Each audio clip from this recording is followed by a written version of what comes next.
It's Kassandra and Gordon, the host of the Black Creative Handbook.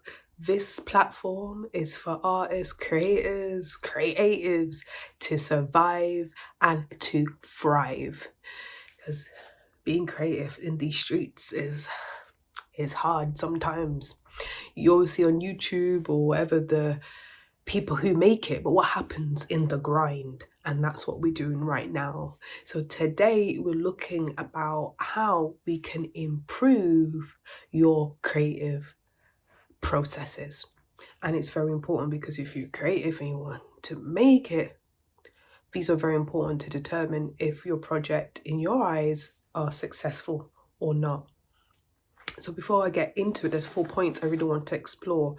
But for me, becoming more, seeing myself as an artist, seeing myself as a multidisciplinary artist as well, it's really for me, how do I document from idea to execution and having a finished product? Because sometimes you can just get lost in the ideas and you don't actually produce anything. And that can be very not ideal. I give you examples. So depending on what medium I choose as a jeweler, a creative process, what I usually do especially is looking at visuals.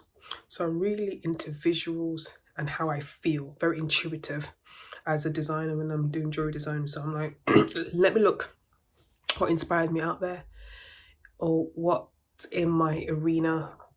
So for instance, if there's a poem I like, if there's a word, I just take that, I put that into my sketchbook.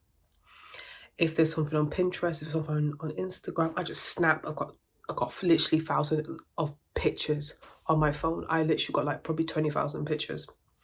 So I have reference points there, and then I let it bake a little bit, and I come back to it, and then it take its shape, and then eventually I develop a collection or one-off piece, depending on what it is, and then it gets into the physical element of a jewelry piece in fine jewelry.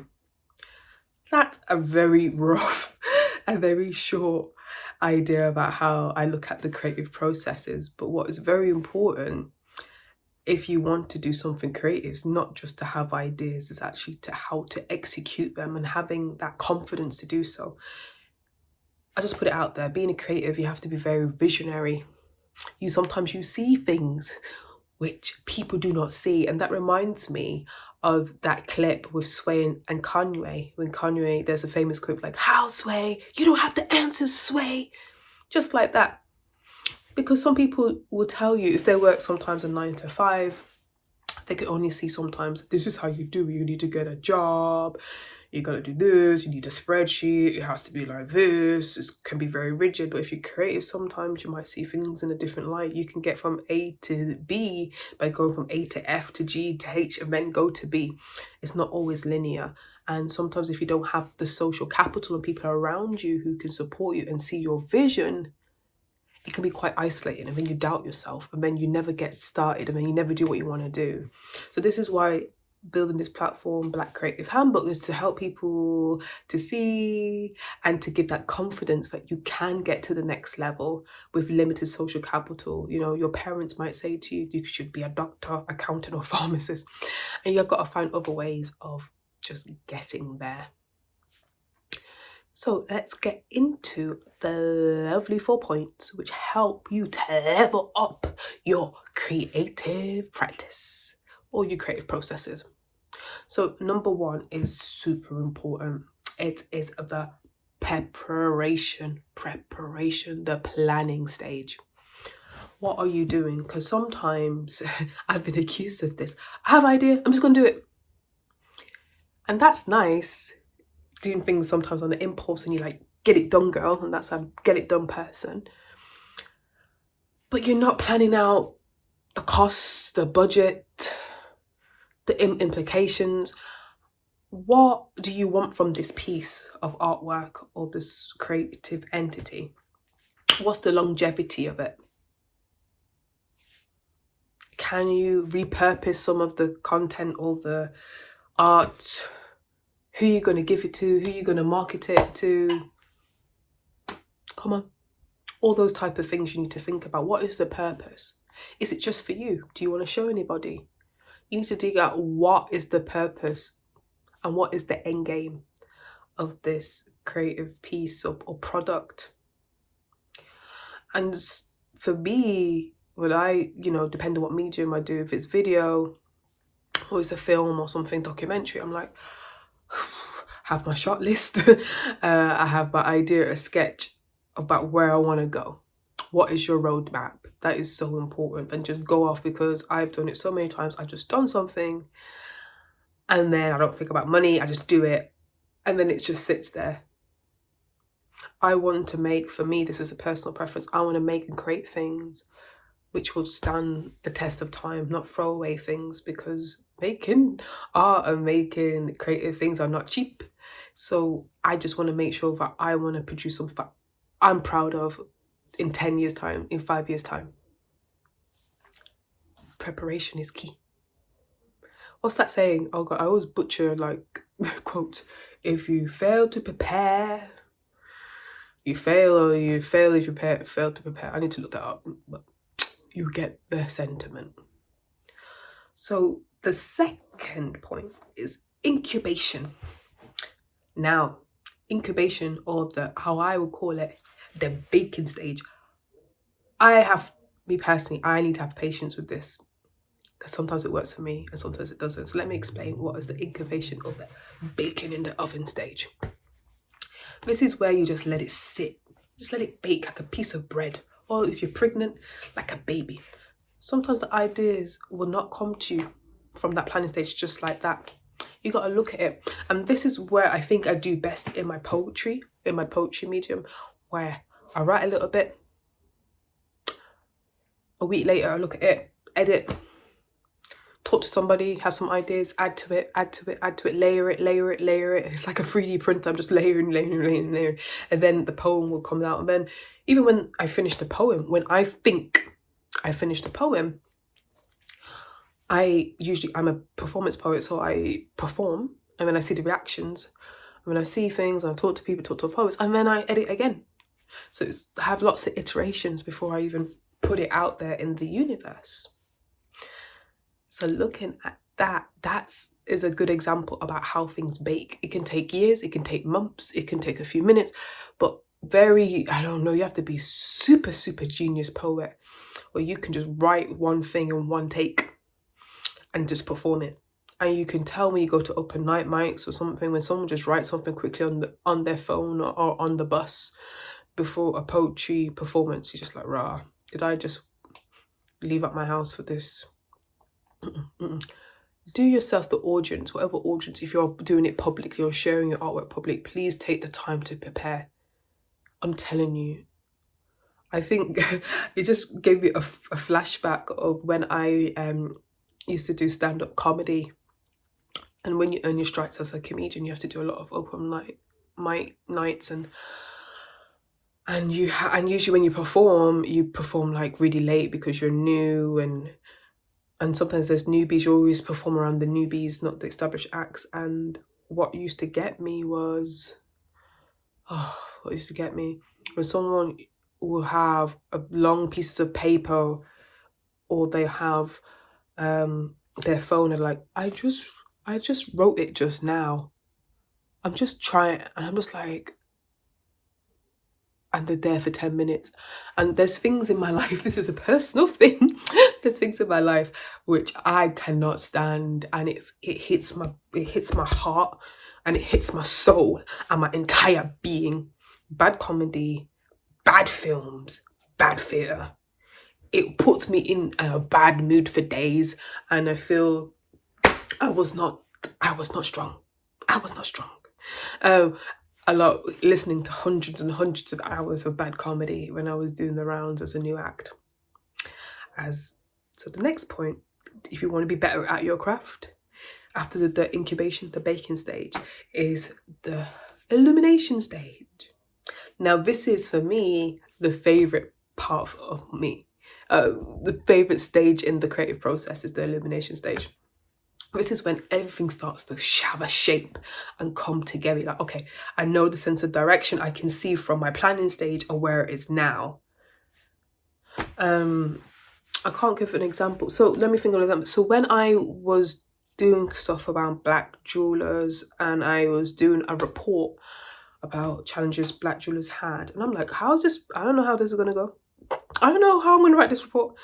And then as soon as I did the interviews and I had a kind of a good outline or skeleton, things just took shape, and I knew, and I'm like, aha, the aha moment, I knew what I was doing. And it turned out good in the end. Says me, but who knows? But it turned out good in the end. So there you go. That's a good idea. Let us know on, when you hear this podcast, let us know how you get on with that information, the illumination. I should think about this like a light bulb moment, right? Like my pendant, like when you have that aha moment when you just got to like, okay, here it is. We got to do what we got to do. We can see the light at the end of the tunnel.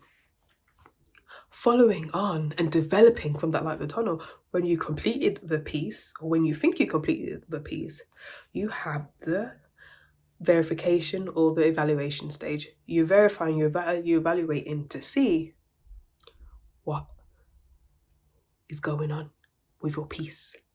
Is it good? Does it need tweaking? Have you showed it to people? Have you shared and cared? What's the feedback? What's the feedback loop? It's really, for me, I think I've said it a few times on podcasts, rapid prototyping was really important to me. Failing fast. I rather in private, you tell me it's poo and tell me what to do to fix it or make it better. And then I could do it before I put it out there in the universe, because I'm telling you, on social media, our live exhibitions in public realm, people don't give you chances. I know on YouTube, I'm gonna put it out there in the universe. Gotta speak my mind. People are like, oh, you gotta be vulnerable. It's a manufactured creative vulnerability out there. I try being vulnerable. I've made mistakes, and people are tough. I'm a relatively small influencer or jeweler or artist. People are tough. People don't care. People want perfection all the time, or close to perfection all the time. So just putting that there in the universe, right? Unless you got a big following and you got a loyal following, people are not going to forgive you. So first impressions count when it's out there in the universe. But before you put it out there, evaluate, analyze, make sure you're happy with it.